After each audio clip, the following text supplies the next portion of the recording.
بسم الله الرحمن الرحيم. الحمد لله رب العالمين والعاقبة للمتقين محمد وآله وصحبه أجمعين ومن تبعهم بإحسان إلى يوم الدين. أما بعد، قال الله تبارك وتعالى في كلامه المجيد والفرقان الحميد: فأعوذ بالله من الشيطان الرجيم. بسم الله الرحمن الرحيم. يا أيها الذين آمنوا لا تأكلوا أموالكم بينكم بالباطل. وقال تعالى: ما آتاكم الرسول فخذوه وما نهاكم عنه فانتهوا. وقال تعالى: وعاشروهن بالمعروف. صدق الله العظيم. قال النبي صلى الله عليه وسلم: خيركم من تعلم القرآن وعلمه، او كما قال عليه الصلاة والسلام.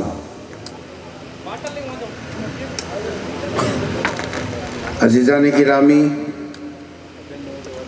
آج جس ادارے کی دعوت پر ہم اور آپ مدرسے کے دامن میں حاضر ہیں، اصل میں یہ ان حفاظ کرام کے اعزاز اور ان کی خوشی میں شریک ہونے کے سلسلے میں ہے، جن کو اللہ تبارک و تعالیٰ نے خاص فضل فرمایا اور ان کے سینے میں اللہ کا کلام اللہ تبارک و تعالیٰ نے اپنی توفیق سے منتقل کیا اور ان کو حافظ قرآن بننے کا شرف نصیب ہوا۔ یہ قدم اٹھتے نہیں، اٹھائے جاتے ہیں۔ یہ دولت خود سے نہیں ملا کرتی جب تک کہ اللہ کی توفیق شامل حال نہ ہو۔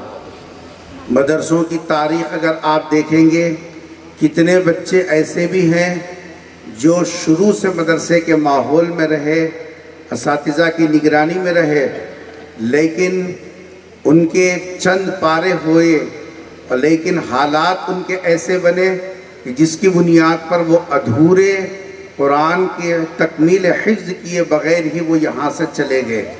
معلوم ہوا محنتوں سے یہ نعمت وہ اللہ کی توفیق سے ملتی ہے، محنت سے زیادہ۔ محنت لگتی ضرور ہے، لیکن یہ توفیق الہی کے بغیر یہ نعمت نہیں ملا کرتی۔ جس قرآن کی نسبت سے آج ہم یہاں جمع ہوئے ہیں، یہ قرآن کیوں اتارا گیا، کیسے اتارا گیا اور کس طریقے سے اس قرآن کے حقوق ہمارے اوپر واجب ہیں، اس سلسلے میں ہر مسلمان شعور رکھتا ہے کہ اللہ تبارک و تعالیٰ نے یہ قرآن کریم حضور اکرم صلی اللہ علیہ وسلم پر آپ کی جو نبوت والی زندگی ہے، نبوت کے ملنے کی 23 سال میں سے 3 سال فترت کے دور کے ہیں، 20 سال کے عرصے میں اللہ تبارک و تعالیٰ نے 24,000 مرتبہ حضرت جبرائیل علیہ السلام کو بھیج کر یہ قرآن کریم پیغمبر صلی اللہ علیہ وسلم تک پہنچایا۔ آسمان سے وحی آئی ہے، حضرت آدم علیہ السلام پر بھی، حضرت ابراہیم علیہ السلام پر بھی، حضرت عیسیٰ علیہ السلام پر بھی، حضرت نوح علیہ السلام پر بھی، لیکن جس شان کے ساتھ اللہ نے اپنے کلام کو پیغمبر صلی اللہ علیہ وسلم کے پاس اتارا ہے، اس کی شان انتہائی نرالی ہے۔ یہ جو قرآن اللہ تبارک و تعالیٰ نے ہم کو دیا اور جس کے لیے پیغمبر صلی اللہ علیہ وسلم نے اس کے اترنے کی تکالیف کو برداشت کیا اور قیامت تک کے لیے ایک ایسا خزانہ اللہ کے خزانے سے ہم کو ملا ہے جس کا کوئی نظیر نہیں، جس کی کوئی مثیل نہیں۔ یہی قرآن کے اترنے کے بعد بقیہ تمام کتابیں منسوخ ہیں، اب عمل ہوگا تو قرآن پر ہوگا، اور عمل اللہ کے ہاں مقبول ہوگا تو وہ عمل مقبول ہوگا جو قرآن کی ہدایات اور قرآن کی رہبری کے اندر ہوگا۔ کہنے کو ہم مسلمان الحمدللہ ہر گھر کے اندر قرآن ہے، ہر آدمی قرآن کو پہچانتا ہے، قرآن کو جانتا ہے۔ اس کے سامنے 3-4 کتابوں کے درمیان میں اگر قرآن اس کے سامنے رکھ دیا جائے اور اس سے پوچھا جائے تو مرد ہو کہ عورت ہو، یہ سب فوراً قرآن کو الگ کر کے بتلا دے گا، یہ اللہ کا کلام ہے، یہ دوسری کتابیں ہیں۔ قرآن کا تعارف ہے، دیکھنے کے اعتبار سے یہ سب قرآن کا تعارف ہے، یہ اللہ کی طرف سے اترا ہوا ہے۔ قرآن کا تعارف ہے کہ یہ آخری کتاب ہے۔ قرآن کو جانتے ہیں، قرآن کو پہچانتے ہیں، بلکہ قرآن کو مانتے بھی ہیں کہ یہ اللہ کا آخری کلام ہے جو حضور اکرم صلی اللہ علیہ وسلم پر نازل ہوگا۔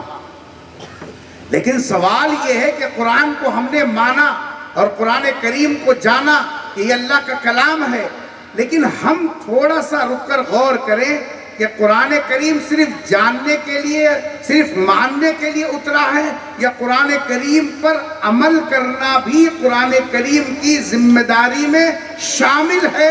ذرا ہم یہ کڑوا فیصلہ کریں، اندازہ ہوگا کہ قرآن کریم اترا ہے یہ اس لیے تاکہ قیامت تک آنے والی انسانیت قرآن کریم کے اوپر عمل کرے، اس کے حلال پر چلے، اس کے حرام کو چھوڑے، اس کے جائز کو اختیار کرے، اس کے ناجائز سے اپنے آپ کو بچائے، تب جا کر وہ اللہ کی نظر میں مقبول ہوں گے، ان کے اعمال بھی اللہ تبارک و تعالیٰ کے دربار میں شرف قبولیت حاصل کریں گے۔ لیکن انتہائی تکلیف کے ساتھ یہ جملے بولنا پڑ رہا ہے کہ اس وقت میں مسلمان قرآن کریم کو خریدنے کے معاملے میں، قرآن کریم کو رکھنے کے معاملے میں جی صاحب حساس تو ہے، لیکن اس وقت میں پیسے کی لالچ نے اور دنیا کی ہرس نے ہماری آنکھوں کو اتنا اندھا کر دیا، ہمارے دل کو اتنا غفلت میں ڈال دیا کہ ہم قرآن کریم کو رکھنے کو تو گوارا کر رہے ہیں کہ رہنے دیجئے گھر میں قرآن جی صاحب رہے گا، لیکن عمل کرنے کے اعتبار سے قرآن کریم کے قریب جانے کے لیے تیار نہیں ہے۔ جہاں قرآن کو سمجھایا جاتا ہو، قرآن کے حلال کو بتایا جاتا ہو، قرآن کریم پر عمل کرنے کی ترغیب دی جاتی ہو تو ہم اس کو قبول کرنے کے لیے تیار نہیں ہے۔ ہماری زبان کیا بولتی ہے؟ ہو میاں سو معلوم ہے کیا کرنا کیا نہیں کرنا، ہمارے باپ دادا سب پڑھے لکھے لوگ ہیں، ہمارے کتا نہیں معلوم کیا، سب معلوم ہے، تمہارے باتاں تمہارے پاس رکھو، ہمارے کو معلوم ہے کب کرنا، کیسا کرنا، کیا کرنا۔ کس کو تسلی دے رہے ہیں؟ اپنے آپ کو تسلی دے رہے ہیں۔ اب تو یہ حال ہو گیا، ابھی حال کا واقعہ میں آپ کو سناؤں۔ گھر کے اندر بابا کا انتقال ہوا، گھر کے اندر بابا کا انتقال ہوا، گھر کے اندر بابا کا انتقال ہوا تو ساز و سامان کے اوپر بھی نظر رکھنے والے ہیں۔ بینک کی پاس بک کہاں ہے، وہ چٹیاں کہاں ہے، یہ حسابات کہاں ہے، ضروری بھی ہے۔ لیکن آپ یقین نہیں کریں گے کہ حیدرآباد کے اندر قبرستان میں باپ کو دفن کرنے کے بعد باپ جو قرآن پڑھتا تھا گھر کے اندر، معارف القرآن کا سٹ اور معارف الحدیث کا سٹ باپ کی میت کے ساتھ لا کر قبرستان میں چھوڑ کے چلا گیا مسلمان۔ یہ امریکہ کی بات نہیں کر رہا ہوں میں، ہمارے حیدرآباد کی بات کر رہا ہوں۔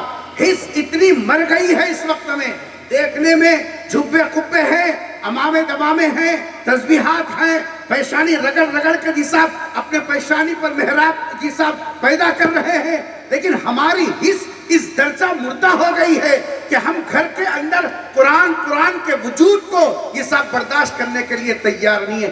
کس دور کے اندر ہم جی رہے ہیں سمجھ میں نہیں آ رہا۔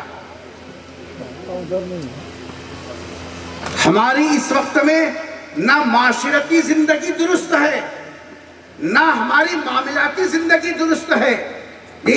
جمعے کے دن مسجد کو بھر لینا آسان ہے، جگنے کی راتوں کے اندر مسجد میں جمع ہو جانا آسان ہے، عید کے دن عیدگاہ میں آ جانا آسان ہے۔ یہ اصل بنیاد یہ ہے، ہماری 24 گھنٹے کی زندگی، ہمارا کمانا، ہمارا خرچ کرنا، ہماری آمدنی، ہمارے اخراجات، یہ سب چیزیں قرآن کریم کی روشنی میں ہو، پھر یہ 100% ایمان والا ہے اللہ کا اطاعت کرنے والا ہے، نبی کی اتباع کرنے والا ہے، اور اس کا یہ عمل اللہ کے ہاں شرف قبولیت حاصل کرنے والا ہے۔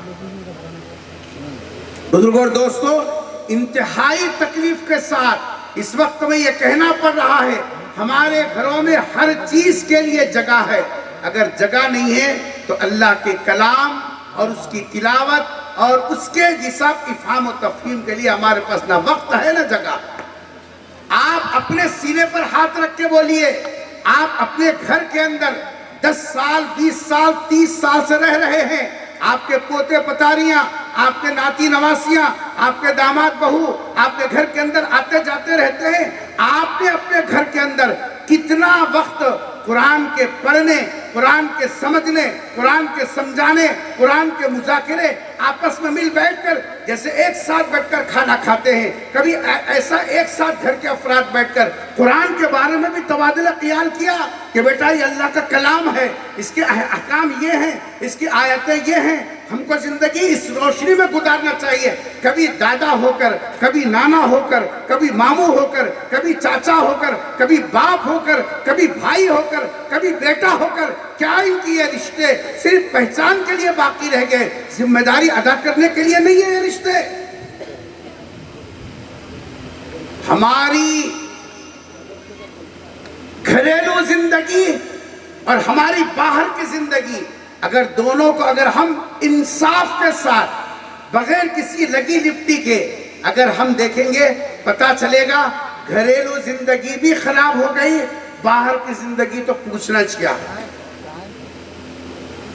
اس وقت میں مسلمانوں کی 2 چیزوں پر ہر گھر کا آدمی توجہ کرنے کی ضرورت ہے۔ نمبر 1، اس وقت میں ہمارا نوالا خراب ہو گیا، کہاں سے آ رہا، کدھر سے آ رہا یہ نہ کو پوچھو، دار عبداللہ گڑ تھیلے میں آ رہا آن دیو، کہاں سے آ رہا نہیں پوچھنا۔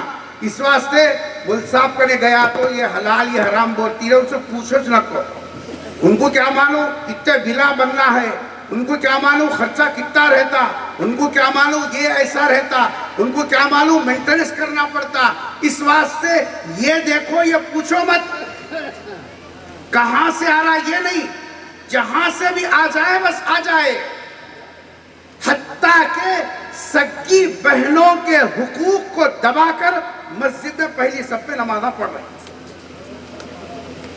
بہنیں رو رہی ہیں، خیروں کے پاس جا کر جی صاحب جو ہے ہاتھ پسار رہی ہیں، ہمارا مسئلہ حل کرو، ہمارے بابا مر گئے، ترکہ دیو میں نے تو دینے تیار نہیں ہے، بھایا عدالت کی جی صاحب سڑی چاہ گئے، کس کو پوچھنا، کہیں بھی جاؤ تو سنوائی نہیں ہوتی، وہاں گئے تو سیاسی اثر و رسوخ، یہاں گئے تو خاندانی اثر و رسوخ۔ نتیجہ یہ ہے بہنوں کے حق دبا کر ہم یہ سمجھ رہے ہیں مسجد کی صدارت کرے تو جنت مل جاتی، یہ صاحب فلاں کمیٹی میں رہ گئے تو جنت مل جاتی۔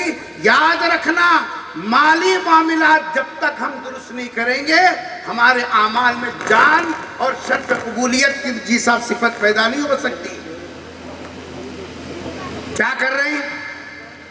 بھایا بن مٹھی جو دیے وہ لے لینا کہتے ہیں، بھایا جو بھی دے رہے ہیں بن مٹھی وہ لے لینا۔ اگر بن مٹھی دینا ہی اصول ہوتا، اللہ تبارک و تعالیٰ قرآن میں بیوی کے حصے کا ذکر، قرآن میں ماں کے حصے کا ذکر، قرآن میں یہ سب صاحب اولاد کا ذکر، ان کے حصوں کا تذکرہ قرآن میں کیوں آتا؟ اللہ تبارک و تعالیٰ کہتا ہے کہ دیکھو باپ کے مرنے کے بعد سب بھائی مل کر بن مٹھی جو بھی دے دو، بس راضی یہ سب ہو جائے گا، بقیہ پورا مال تمہارے لیے حلال ہو جائے گا۔ پوچھو ان مفتیان کرام سے، قرآن میں ایک رکوع تو مسلسل مکمل یہ وراثت کے احکام کے اندر نازل ہوا، اور اس میں بتایا گیا مرنے والا شوہر ہے تو پھر بچے والی ہے تو کیا دینا، بغیر بچے والی ہے تو کتنا ملے گا، بلکہ بھائیوں کے لیے تو حصہ طے نہیں کیا اللہ نے، فرمایا کہ جب تک بہن کا حق طے نہیں ہو جاتا تب تک تیرا حق طے نہیں ہوگا، بہن کو جتنا ملے گا پہلے طے کر، جتنا بہن کو ملے گا اس کا دگنا تو لے لینا۔ ہم کیا کر رہے ہیں؟ ہم یہ سمجھ رہے ہیں کہ انسان 4 مسجدوں کا صدر ہوں بس ہو گیا، اس سے تھوڑی جنت ملنے والی ہے۔ پائی پائی کا حساب اللہ کے پاس دینا پڑے گا.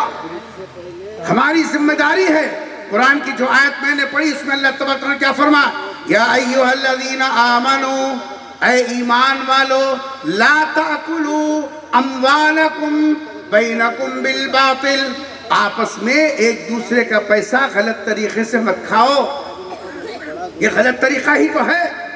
جو قوم اپنے سکی بہنوں کو نہیں بخشا، جو قوم اپنے بہنوں کا حق دینے تیار نہیں ہے، اگر اس کے ہاتھ میں پارلیمنٹ کی کنجیاں مل جائے تو وہ کیا حکومت کرے گی اور کیسے جی صاحب دوسروں کے حقوق کو ادا کرے گی؟ غور کر لیں.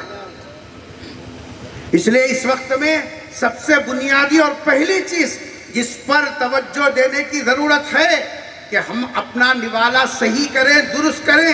روکھا سوکھا کھائیں، لیکن کسی کا حق مار کر نوالا اگر بھریں گے، پیٹ بھریں گے اور نوالا پیٹ میں جائے گا، یہ ہمارے لیے دوزخ تک تو پہنچانے کا ذریعہ بنے گا، اللہ کے ہاں نور نظر بنانے کا ذریعہ نہیں بنے گا. دوسری چیز جو ہماری خراب ہو گئی وہ ہماری معاشرتی زندگی. اسی کے ضمن میں آپ کو معلوم ہے معاشرتی زندگی میں مل جل کے رہنے کا جو مزاج ہے، آپس میں ایک دوسرے کا اکرام ہے، یہ صاحب ایک دوسرے کے حقوق کو ادا کرنا ہے. کہاں گھروں کے اندر اس وقت میں مزاج یہ بن گیا، میں، میرا کھانا، میری زندگی، میرا گھر، میری سہولت، میرا آرام، سب جگہ میں آ گیا ہے. نہ باپ کی ذمہ داری پوری کرنے تیار ہیں، نہ بھائیوں کا حق دینے کے لیے تیار ہیں. کئی لوگ کاغذات لے کر پھر رہے ہیں، رو رہے ہیں. مول صاحب کتنے جگہ جا کر تھک گیا میں، ذرا تم یہ مسئلہ بٹھا کے حل کر دو. ہمارے گھر کے اندر یہ ہو رہا، ہمارے گھر کے اندر یہ ہو رہا، ہمارے گھر کے اندر یہ، چھوٹی چھوٹی باتوں کے اوپر.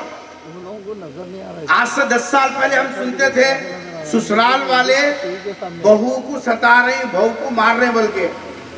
اب جو حال ہو گیا، داماد کو اندر لے جا کے دروازہ بند کر کے پورا کوٹ رہی، بولے سا نہیں سن رہا بول کے. وہ گیا دور بچیوں کو مارنے کا، اب الٹا ہو گیا. زیادہ ہوشیاری کرا، مینٹنس کا کیس ڈالنا، 11 لاکھ 12 لاکھ لے لینا، مزے میں یہ صاحب دل پر رکھنا، مہینے کو آتے رہتا، کھاتے رہنا، سکون سے رہتے رہنا. نمازہ برابر چلتا ہے، ڈبل پلو گھمانا ہے، نماز پڑھ لینے کا ہے، بس کوٹ کے والا ہے. الٹا ہمارے مدرسے کے مکتب کے ایک مدرس قاسمی ہے بیچارہ، رشتہ داری میں یہ سب نسبت ہوئی، محض اس بنیاد پر کہ گھر میں چھوٹی دعوت تھی. اس نے کہا کہ بھائی گھر کے دعوت میں آپ لوگ رہو، کر لو، میں یہاں جی صاحب مصروف ہوں، پھر کسی موقع پر آؤں گا. اس کو دھوکے سے بلا کر ہوٹل میں بٹھا کر سالے ماموا عالم دین کو اتنا مارے ہیں روڈ کے ہوٹل کے اوپر. اور امانو الحفیظ 3 دن تک مدرسے کو نہیں آیا. تیسرے دن کے بعد میں نے پوچھا کہ بیٹا کیوں نہیں آئے تھے؟ بول نہیں سکا، رو نہیں سکا میرے ساتھ سے. شرم آنا شرم، یہ جھکے خکے دھوکے بازی ہے. یہ جس گھر میں داماد کے اوپر تم نے ہاتھ اٹھایا، پھر اپنی بچی کے ساتھ کس طریقے سے زندگی گزارنے لگاؤ گے، کچھ خیال ہے تمہارا کو؟ شوہر کا مقام نبی نے کیا بتلایا؟ اللہ کے بعد اگر کسی کو سجدہ کرنے کی گنجائش نکل سکتی تھی تو میرے نبی نے فرمایا کہ وہ جی صاحب شوہر کی جگہ تھی جہاں عورت کو حکم دیا جاتا کہ وہ اپنے شوہر کو سجدہ کرے. یہ کوئی بات ہوئی؟ دعوت میں نہیں بھیجنا کوئی بات ہوئی جس کی بنیاد پر آپ نے ہاتھ اٹھا دیا؟ ہماری معاشرتی زندگی انتہائی درجے کی جی صاحب کڑوی ہو گئی. کون بولیں گا؟ امام صاحب بولے، امام صاحب کو فلیتا ہاتھ کو دے دیتے، ختم. دوسرے مہینے سے تم نکو، خبر کے اندر کے باتاں کرو، آسمان کے اوپر کے باتاں کرو، یہ بیچ کے باتاں ہم لوگ دیکھ لینے والے ہیں، تم نہیں بولنا. پھر آخر بولیں گے کیا انہوں؟ اس واسطے مسجدوں میں جا کے دیکھو جمعہ میں کیا تقریر ہو گئی. یہ صاحب اللہ تعالیٰ فرماتا ہے خبر میں جی صاحب ایسا ہوگا، خبر کے اندر کے باتیں سنا کو آخر دعوانا الحمدللہ رب العالمین. بس چلتے سو دکانہ چل رہی، مارنے کے کامہ مار رہی، لوٹنے کے کامہ لوٹ رہی. یہ صاحب بہت سے بہت جگنے کی رات آئی تو فرشتے اوپر اتنے ہیں، یہ صاحب جن کی تعداد سے آسمان چل چلا رہا ہے، یہ صاحب فلاح ہو رہا ہے. وہ آخر دعوانا الحمدللہ رب العالمین. کیا کریں گا انہیں؟ اس کو مانا کھانے کی نوبت ہے کیا؟ سود کے بارے میں بولو پورا گروپ آ گیا، عیسیٰ فائنانس کے بارے میں بولو وہ گروپ آ گیا، ٹی وی والوں کے بارے میں بولو وہ گروپ آ گیا۔ یہ سب غریب کے جورو بنا کے رکھے امام کو، جو بھی بولا آنا لات مارنا، کمیٹی کی ناک پہ جی سب دم کر کے رکھے، ایسا کیوں بولے ویسا کیوں بولے، لسٹ لکھ کے دو کس کے نام پہ بولنا ہے وہ بولیں گے۔ ہماری معاشرتی زندگی انتہائی تلخ ہو گئی ہے۔ میرے بزرگوں اور دوستوں، یہ دینی مدارس والے جو سال میں ایک آدھ مرتبہ آپ حضرات کا وقت فارغ کر کے یہاں جو بلاتے ہیں، وہ اس بنیاد پر بلاتے ہیں تاکہ اس بہانے سے کچھ دین کی باتیں ہمارے کان سے ٹکرا جائیں اور کچھ صحیح ارادے کر کے جائیں۔ اس وقت میں بہت سارے مقررین ہیں اور عین وقت میں میرا عنوان بدل دیا گیا، اس لیے جو باتیں ذہن میں آ گئی وہ میں نے آپ کے سامنے رکھی، اور خلاصے کے طور پر میں نے دو پیغام آپ کو دیا ہوں۔ نمبر 1، اپنا نوالا درست کرو۔ کتنے دیہات ایسے ہیں جن میں عیسائی قرضوں اور سنگوں کے قرضوں کی چکر میں ہمارے نوالے خراب ہو گئے، اس کا اثر ہماری عبادتوں پر پڑا، اس کا اثر ہماری معاشرتی زندگیوں پر پڑا۔ اس لیے ہماری ذمہ داری ہے کہ ہم اپنے نوالے کو درست کریں، اور دوسرا ہماری معاشرتی زندگی کو درست کریں، کسی عالم دین کو اپنا بڑا بنا کر ان سے اپنے گھریلو مسائل کو حل کروائیں۔ ابھی آپ نے سنا، کئی سال پہلے ہم سینہ ٹھوک کے بولتے تھے کہ ہمارے علماء اور حفاظ اور دینی خدمت کرنے والوں میں کوئی خودکشی کرنے والا نہیں، لیکن اب 5-6 مہینوں سے مسلسل ایسے واقعات کہ جی صاحب دین کی نسبت رکھنے والے بلکہ دین کی خدمت کرنے والے بھی حالات سے اتنے پریشان ہو گئے کہ وہ بھی خودکشی کے راستے پر چل پڑے۔ یہ لمحہ فکر ہے ہمارے لیے، اگر ہم اپنی معاشرتی زندگی کو درست بھی کریں گے، ایسے واقعات جب تسلسل پکڑیں گے پھر ان کا روکنا مشکل ہوگا۔ میں اس موقع پر ہمارے مولانا جاوید صاحب اشاعتی دامت برکاتہ کو مبارکباد دیتا ہوں، اور تمام یہاں کے رفقا کو بھی اللہ تعالیٰ اس مدرسے کو دن دگنی رات چگنی ترقی عطا فرمائے، اور آپ کے اور ہمارے آنے کو اللہ قبول فرمائے، اور ہم سب کو اللہ جنت میں اسی طریقے سے مل بیٹھنے کی توفیق نصیب فرمائے۔ وما علینا الا البلاغ۔ السلام علیکم ورحمۃ اللہ وبرکاتہ۔